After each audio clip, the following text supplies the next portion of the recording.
Good evening traders, good evening investors. Siyad Ilikkal എല്ലാ ദിവസവും വൈകിട്ട് 7 മണിക്കുള്ള മാർക്കറ്റ് ന്യൂസിലേക്ക് കടക്കാം. നിഫ്റ്റി ഇന്നത്തെ ഈ ഒരു ഫിനാൻഷ്യൽ ഇയറിലെ ഏറ്റവും ഹൈയസ്റ്റ് ഹൈ ആയിട്ടുള്ള 24,450 ടച്ച് ചെയ്യാനായിട്ട് നിഫ്റ്റിക്ക് ഇന്ന് സാധിച്ചു. നിഫ്റ്റി മിഡ് ക്യാപ്പിന്റെ 2% ശക്തമായിട്ടുള്ളൊരു പിന്തുണ കൊണ്ടാണ് ഈവൻ SBIയും കൊട്ടാക് ബാങ്കും നെഗറ്റീവായിട്ട് Q4 റിസൾട്ടിന് ശേഷം റിയാക്ട് ചെയ്യപ്പെട്ട് ബാങ്ക് നിഫ്റ്റി നെഗറ്റീവില് ക്ലോസ് ചെയ്തിട്ട് പോലും നിഫ്റ്റി ഇന്ന് ഈ ഒരു ഫിനാൻഷ്യൽ ഇയറിലെ ഏറ്റവും ഹൈയസ്റ്റ് ഹൈ ഇന്ന് ടച്ച് ചെയ്യാനായിട്ട് നിഫ്റ്റിക്ക് പറ്റിയിട്ടുണ്ട്. നിഫ്റ്റി മാത്രമല്ല, സെൻസെക്സും ഇന്ന് പോസിറ്റീവില് ക്ലോസ് ചെയ്തിട്ടുണ്ട്. അപ്പോൾ മിഡ് ക്യാപ്പാണ് ഇന്നത്തെ താരം. മിഡ് ക്യാപ്പ് ഇൻഡെക്സ് ഇന്ന് ശക്തമായ രീതിയിൽ റാലി രേഖപ്പെടുത്തി.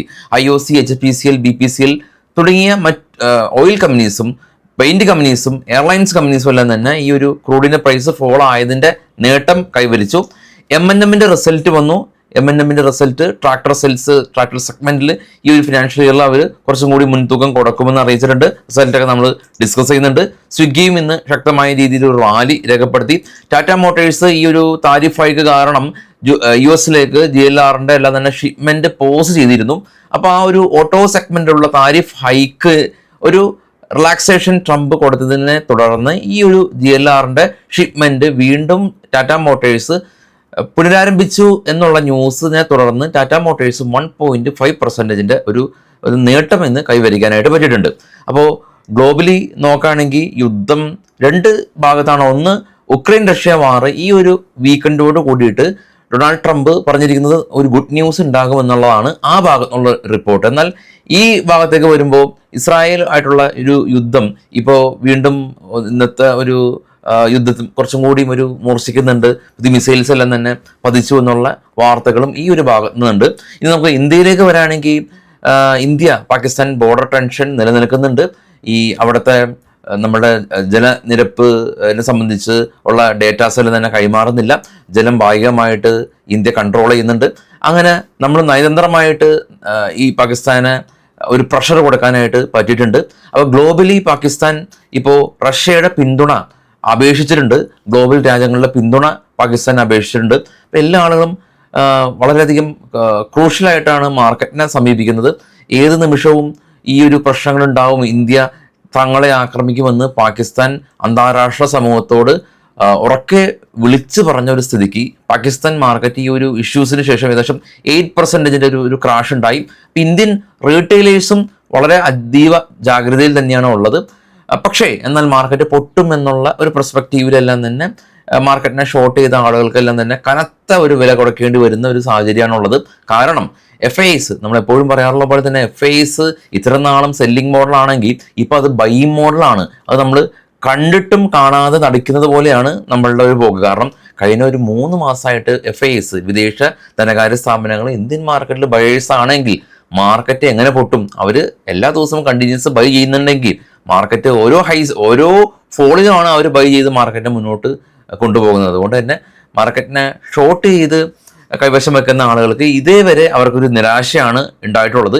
ഇനി മുന്നോട്ട് എങ്ങനെയായിരിക്കുമെന്ന് നമുക്കറിയില്ല. ഇനി ഗ്ലോബൽ മാർക്കറ്റ് നമുക്ക് നോക്കാം. കാരണം ഗ്ലോബൽ മാർക്കറ്റിൽ US-ൽ ഡൊണാൾഡ് ട്രംപ് ജെറോം പവലിന്റെ ഇൻട്രസ്റ്റ് റേറ്റ് കട്ടാക്കാത്തതിനെ തുടർന്നുള്ള ഒരു പ്രഷർ ചെലുത്തിയതിനു ശേഷം നടത്തപ്പെടുന്ന ആദ്യത്തെ ഫെഡറൽ ഓപ്പൺ കമ്മിറ്റിയുടെ മിനിറ്റ്സ് ഓഫ് മീറ്റിങ്ങും അവരുടെ ഇൻട്രസ്റ്റ് റേറ്റ് തീരുമാനങ്ങളെല്ലാം തന്നെ ഈ ഒരു ബുധനാഴ്ച ദിവസം 11:30 PM ഇന്ത്യൻ സമയത്താണ് വരുന്നത്. അപ്പോൾ അത് കുറച്ചും കൂടി ഒരു ട്രിക്കി ആയിട്ടുള്ള ഒരു FOMC മീറ്റിംഗ് ആണ് ഈ തവണ നടക്കുന്നത്. അതായത് ട്രംപിന്റെ ആ ഒരു പ്രഷറിൽ ഇൻട്രസ്റ്റ് റേറ്റ് കട്ട് ചെയ്യുമോ എന്നുള്ളതാണ് ലോകം ഉറ്റുനോക്കുന്നത്. അത് നമുക്ക് ഗ്ലോബൽ മാർക്കറ്റ് നമുക്ക് ചെക്ക് ചെയ്യാം. ആദ്യം ഗ്ലോബൽ ഇൻഡിസീസ് നോക്കാം. ഗ്ലോബൽ ഇൻഡിസീസിൽ ഏറ്റവും താഴെ കാണാൻ ഇപ്പോൾ ട്രേഡ് ചെയ്യുന്ന 3 യൂറോപ്യൻ മാർക്കറ്റിൽ FTSE UK പോസിറ്റീവാണ്, CAC 40 ഫ്രാൻസ് നെഗറ്റീവാണ്, ഡാക്സ് ജർമ്മൻ മാർക്കറ്റ് 212 പോയിന്റ് ഒരു റാലി, ഇന്ത്യ വിക്സ് ഇന്ന് ഫോൾ ആയിട്ടില്ല 18.29, ഡോ ജോൺസ് ഫോളായി 279, ജപ്പാൻ ഏഷ്യൻ മാർക്കറ്റുകളെല്ലാം തന്നെ പൊതുവെ മിക്സ്ഡ് ആയിട്ടുള്ള അവസ്ഥയാണ്. ഏറ്റവും ടോപ്പിൽ നിന്ന് മൂന്നാമത് ഗോൾഡ് വീണ്ടും $75 പെർ ഔൺസിന് ഉയർന്ന് $3,315 ആയിട്ടുണ്ട്. ഏറ്റവും ടോപ്പിൽ ബിറ്റ്കോയിൻ 94,000 എന്ന റേഞ്ചിലാണ് ബിറ്റ്കോയിൻ്റെയും നിൽപ്പ്. ഇതാണ് നമുക്ക് ഗ്ലോബൽ അപ്ഡേറ്റ്സ് ഉള്ളത്. ഇനി നമുക്ക് കുറച്ച് സ്റ്റോക്കുകളുടെ വാർത്തകളിലേക്ക് പോകാം. ഇത് ബൈ സെൽ റെക്കമെൻഡേഷൻ ഒന്നുമല്ല. നമുക്ക് ഈ ഓഫ്ലൈൻ ബേസിക്കിൻ്റെ ക്ലാസ് ഈ ഒരു 9-ാം തീയതി കൊച്ചിയിൽ വെച്ച് നടക്കുന്നുണ്ട്. പക്ഷേ ഇവിടെ കൊച്ചിയിൽ വരാൻ പറ്റാത്ത ആളുകൾക്ക് നമ്മൾ ഓൺലൈനായിട്ടും വളരെ കുറഞ്ഞ ഫീസിലാണ് future and option, basic, swing trade, commodity, ലോകത്തിൻ്റെ ഏത് കോണിൽ ഇരുന്ന് വേണമെങ്കിലും പഠിക്കാം. വീട്ടിലൊക്കെ ഉള്ള വീട്ടമ്മമാർക്കൊക്കെ വളരെ അനുയോജ്യമായ രീതിയിൽ പഠിക്കാൻ സാധിക്കും. കാരണം 6 മാസം നിങ്ങളുടെ സപ്പോർട്ട് ഉണ്ട്. ഫസ്റ്റ് കമൻറ്റിൽ നമ്പർ പിൻ ചെയ്ത് വെച്ചിട്ടുണ്ട്. നിങ്ങൾക്ക് ഓൺലൈൻ ക്ലാസ് ചൂസ് ചെയ്യാം. കുറഞ്ഞ ചിലവിൽ വിശദമായിട്ടുള്ള സപ്പോർട്ടോട് കൂടിയിട്ട് പഠിക്കാൻ സാധിക്കും. ഇനി സ്റ്റോക്കുകളുടെ വാർത്തകളിലേക്ക് പോകുകയാണെങ്കിൽ MNM ആയിട്ട് ബന്ധപ്പെട്ടുള്ള ന്യൂസാണ്. MNM നെറ്റ് പ്രോഫിറ്റ് 22% ഉയർന്നു. 2437 കോടി രൂപ കരസ്ഥമാക്കിയുള്ള ന്യൂസ് ഉണ്ട്. കമ്പനി 25 രൂപ ഡിവിഡൻഡും പ്രഖ്യാപിച്ചു. ടാറ്റ കൺസ്യൂമർ കമ്പനി ഇവരുടെ ബിവറേജസ് ഉൽപ്പന്നങ്ങൾ വികസിപ്പിക്കാനായിട്ട് കമ്പനി തീരുമാനിച്ചു. എന്നാൽ കമ്പനി ഈ കാർബണേറ്റഡ് ഡ്രിങ്ക്സ് എല്ലാം തന്നെ ഒഴിവാക്കി സ്പോർട്ട് ഡ്രിങ്ക്സിലാണ് കോൺസെൻട്രേറ്റ് ചെയ്യാനായിട്ടുള്ള പദ്ധതി. IEX ആയിട്ട് ബന്ധപ്പെട്ട ന്യൂസ് ഉള്ളത്. IEXന്റെ പവർ ട്രേഡ് ചെയ്യുന്ന വോളിയം 26% ഉയർന്ന് 10,584 യൂണിറ്റ് ആയിട്ടുണ്ട് ഈ ഒരു ഫിനാൻഷ്യൽ ഇയറിൽ ഒരു കരസ്ഥമാക്കി. തേജസ് നെറ്റ്വർക്ക് കമ്പനി, ഇവരെ സംബന്ധിച്ചുള്ളൊരു ന്യൂസ് ഉള്ളത്. ഇവർ ഇൻഡലായിട്ട് ഒരു പുതിയ ബിസിനസ് കോൺട്രാക്ട് സൈൻ ചെയ്തതെന്നുള്ള ന്യൂസ് ഉണ്ട്.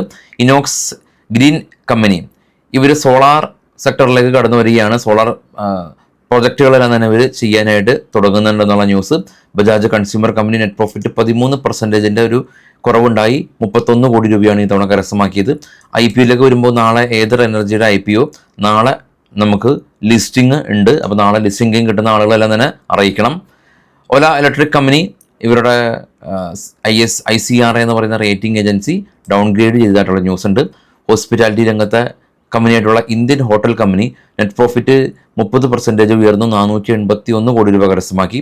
കമ്പനി 2 രൂപ 25 പൈസ ഡിവിഡൻഡ് കൊടുത്തു. ക്യാംസ് കമ്പനിയും അതുപോലെ 125 കോടി രൂപയിൽ നിന്ന് 114 കോടി രൂപയിലേക്ക് പ്രോഫിറ്റ് സ്ലൈറ്റ്ലി കുറഞ്ഞു. കമ്പനി 19 രൂപ ഡിവിഡൻഡ് കൊടുക്കുന്നുണ്ട്. കോഫോർജ് കമ്പനി 216 നിന്ന് 261 പ്രോഫിറ്റ് ഉയർന്നു. കമ്പനി 19 രൂപ ഡിവിഡൻഡ് പ്രഖ്യാപിച്ചു. ഗോൾഡ്മാൻ ഇന്റർനാഷണൽ കമ്പനി 20 കോടി രൂപയുടെ ഓർഡർ ഇവർക്ക് ലഭിച്ചതായിട്ടുള്ള ന്യൂസ് ഉണ്ട്. കല്യാൺ സ്റ്റീൽ കമ്പനി 62 കോടി രൂപയിൽ നിന്ന് 79 കോടി രൂപയിലേക്ക് പ്രോഫിറ്റ് ഉയർത്തി. കമ്പനി 10 രൂപ ഡിവിഡൻഡ് പ്രഖ്യാപിച്ചു എന്നുള്ള ന്യൂസാണ് ഉള്ളത്. അപ്പോൾ ഗ്ലോബലി നോക്കുകയാണെങ്കിൽ ഞാൻ നേരെ സൂചിപ്പിച്ച പോലെ തന്നെ ആ ഒരു ഇസ്രായേൽ ഭാഗത്തുള്ള ന്യൂസുകളെല്ലാം തന്നെ ഉണ്ട്. നമുക്ക് കൂടുതൽ കളക്റ്റീവായിട്ടുള്ള അപ്ഡേറ്റ് ആയിട്ട് നാളെ രാവിലെ പ്രീ മാർക്കറ്റിലെത്താം. നമ്മുടെ ചാനലിൽ എല്ലാ ട്രേഡിംഗ് സുഹൃത്തുക്കൾക്കും ഷെയർ ചെയ്ത് കൊടുക്കാൻ മറക്കരുത്. എല്ലാവർക്കും ശുഭരാത്രി. Thank you bye all.